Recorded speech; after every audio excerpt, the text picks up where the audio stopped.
All right, we're going to pick up with this timeline of the U.S.-Iran conflict.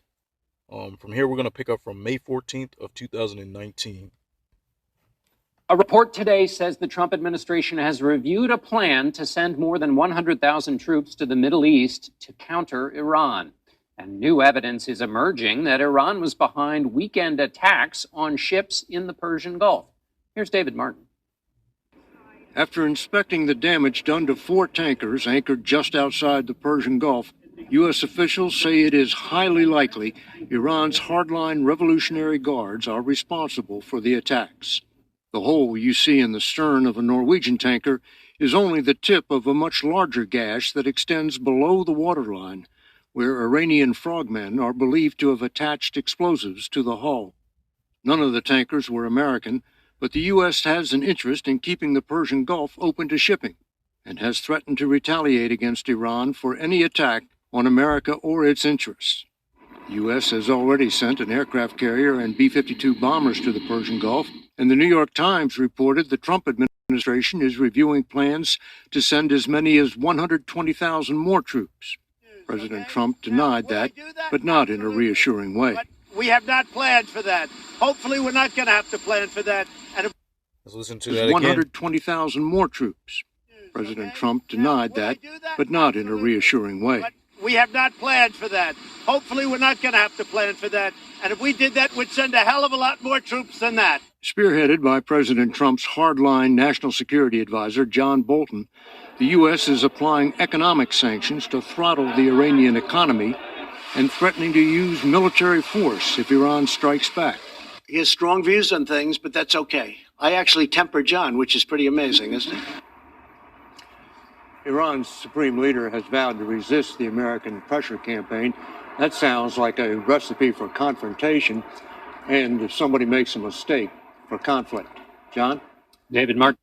All right, so clearly we can see they're continuing with the sanctions, and they're also starting to build up their military presence and intimidation. So from all signs, you can see how it's moving towards a war, how the conflict is becoming more increasingly serious, and how, the whole thing is being pushed toward a coming war. Ever since the video we watched from August of 2018 up till now, you can see how it's continued to build. All right, we're going to get into this next video. This is from May 19th, 2019, and it'll continue to show the building conflict. President Trump issued a tough new warning to Iran today, suggesting that if Tehran wants to fight, it will be, in his words, the official end of Iran. Iran says it is not seeking war, even as Tehran-backed militias are accused of firing a rocket near the U.S. Embassy in Baghdad today, and tensions flare in the Persian Gulf. Here's Roxana Saberi. In its latest show of force, the U.S. military released these images today, showing the aircraft carrier USS Abraham Lincoln and an amphibious assault ship conducting joint exercises in the Persian Gulf, ready to respond to, quote, credible threats. It's just another sign that the Trump administration is doubling down on its claim that Iran and militias tied to it are planning attacks against American forces in the region. Both President Trump and Iran's supreme leader say they're not seeking war. But in Iraq, some people are concerned their country could be drawn into another conflict. This shopkeeper says Iraq has had enough problems from the war against ISIS and other wars before that. That would shatter the relative stability that cities like Baghdad have enjoyed since Iraq declared defeat over ISIS a year and a half ago.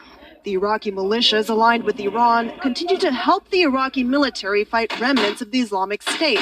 Iraqi officials say they've warned those armed groups not to provoke a military confrontation with the U.S., but the Trump administration is concerned they answer to Iran.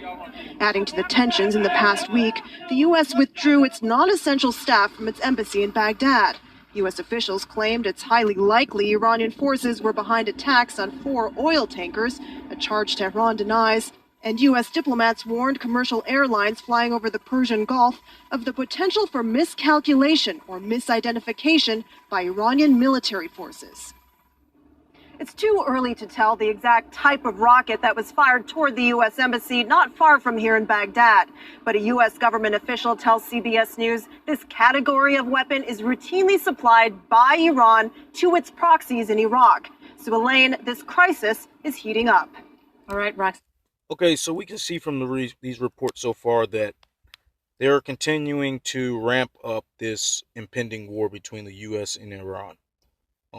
There are reports that Iran is sending missiles close by U.S. embassies and blowing up allied ships and things of that nature, with no proof of it, no video proof, and also the whole time the rhetoric from Iran seems to be they don't want to go to a war. They just want to basically run their government the way they see fit.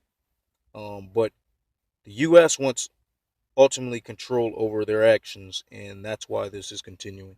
All right, we'll pick up with the next part next time. Catch you guys later.